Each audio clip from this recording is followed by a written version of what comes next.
Hello, my friends, and welcome to another Read Aloud at the Winooski Memorial Library. I hope you are all doing well, staying safe and healthy. Today, I am going to be reading Cloudy with a Chance of Meatballs, and I do this with permission from Simon & Schuster Publishing's Children Division. Thank you so much for allowing us to read your books online during this period of social isolation. I'm going to come sit over there with you guys so I can see the pictures better.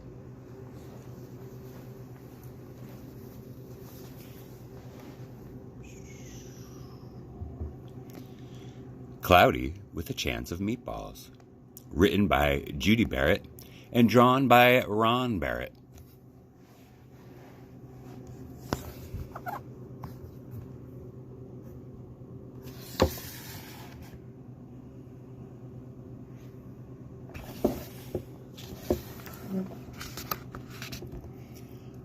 We were all sitting around the big kitchen table. It was Saturday morning, pancake morning. Mom was squeezing oranges for juice. Henry and I were betting on how many pancakes we each could eat, and Grandpa was doing the flipping.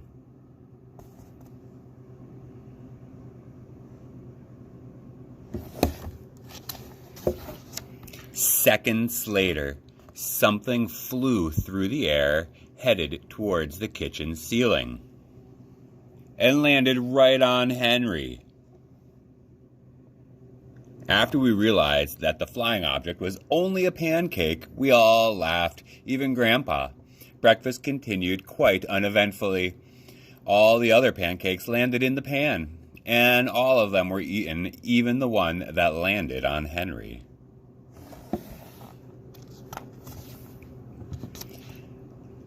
That night, touched off by the pancake incident at breakfast, Grandpa told us the best tall tale bedtime story he'd ever told.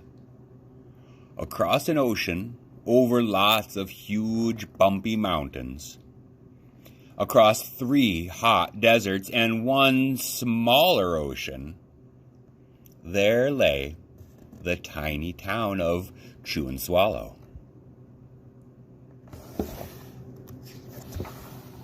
In most ways, it was very much like any other tiny town. It had a main street lined with stores, houses, and trees, and gardens around them, a schoolhouse, and about 300 people, and some assorted cats and dogs.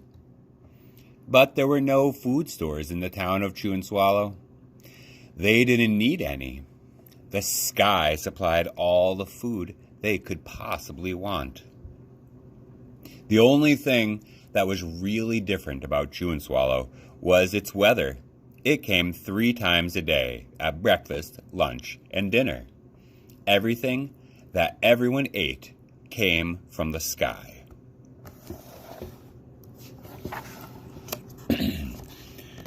Whatever the weather served, that was what they ate. But it never rained rain, and it never snowed snow, and it never blew just wind.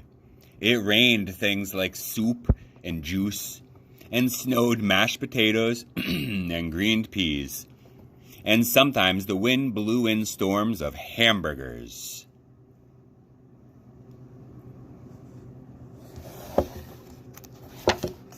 The people could watch the weather report on television in the morning, and they would even hear a prediction for the next day's food. When the townspeople went outside, they carried their plates, cups, glasses, forks, spoons, knives, and napkins with them. That way, they would always be prepared for any kind of weather.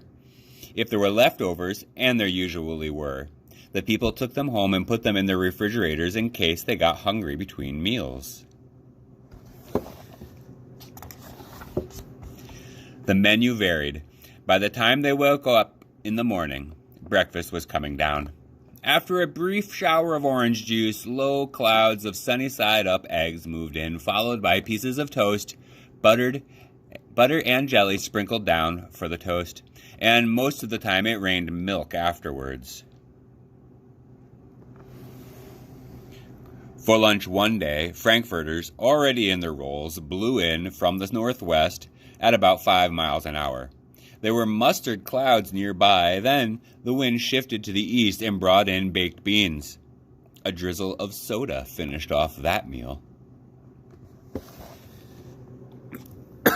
Excuse me.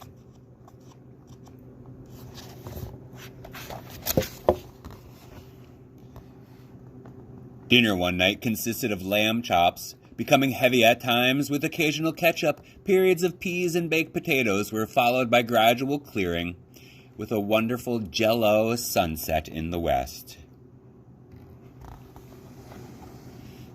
The sanitation department of Chewandswallow had a rather unusual job for a sanitation department. It had to remove the food that fell on the houses and sidewalks and lawns. The workers cleaned things up after every meal and fed all the dogs and cats. Then they emptied some of it into the surrounding oceans for the fish and turtles and whales to eat. The rest of the food was put back into the earth so the soil would be richer for people's flower gardens.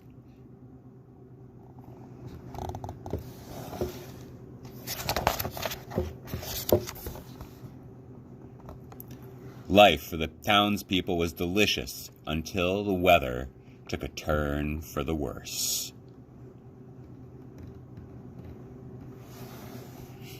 One day, there was nothing but gorgonzola cheese all day long.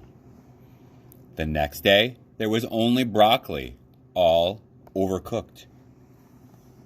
And the next day, there were Brussels sprouts and peanut butter with mayonnaise.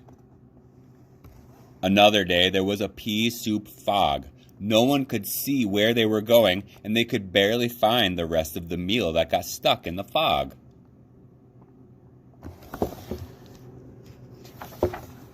The food was getting larger and larger, the portions, and so were the portions. The people were getting frightened. Violent storms blew up frequently. Awful things were happening.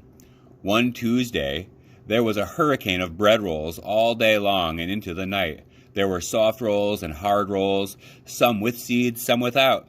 There was white bread and rye and whole wheat toast. Most of it was larger than they had ever seen bread and rolls before. It was a terrible day. Everyone had to stay indoors. Roofs were damaged, and the sanitation department was beside itself. The mess took the workers 4 days to clean up, and the seas were full of floating rolls. To help out, the people piled as much bread as they could in their backyards. The birds picked at it a bit, but it just stayed there and got staler and staler. There was a storm of pancakes one morning and a downpour of maple syrup that nearly flooded the town. A huge pancake covered the school. No one could get it off because of its weight, so they had to close the school.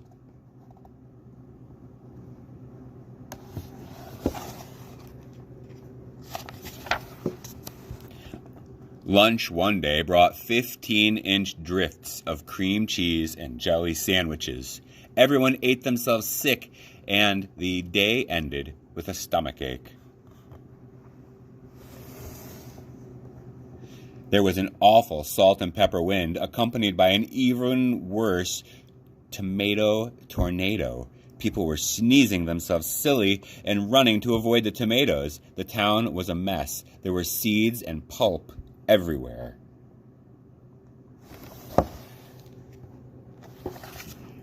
The sanitation department gave up. The job was too big. Everyone feared for their lives. They couldn't go outside most of the time. Many of the houses had been badly damaged by giant meatballs. Stores were boarded up, and there were no more schools for the children.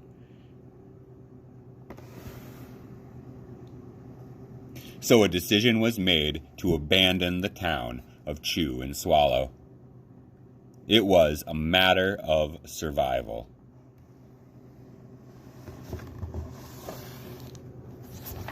The people glued together giant pieces of stale bread sandwich style with peanut butter, took the absolute necessities with them, and set sail on their rafts for a new land.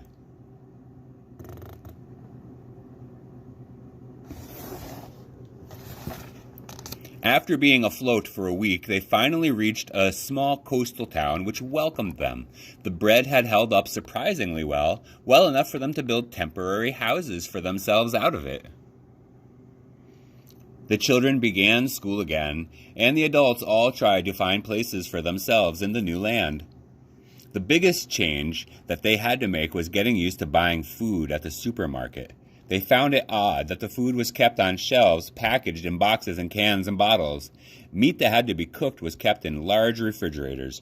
Nothing came down from the sky except rain and snow. The clouds above their heads were not made of fried eggs. No one ever got hit by a hamburger again, and nobody dared to go back to Chewandswallow to find out what had happened to it. They were too afraid. Henry and I were awake until the very end of Grandpa's story. I remember his goodnight kiss. The next morning, we woke up to see snow falling out our window. We ran downstairs for breakfast and ate it a little faster than usual so we could go sledding with Grandpa. It's funny, but even as we were sliding down the hill, we thought we saw a giant pat of butter on the top, and we could almost smell the mashed potatoes.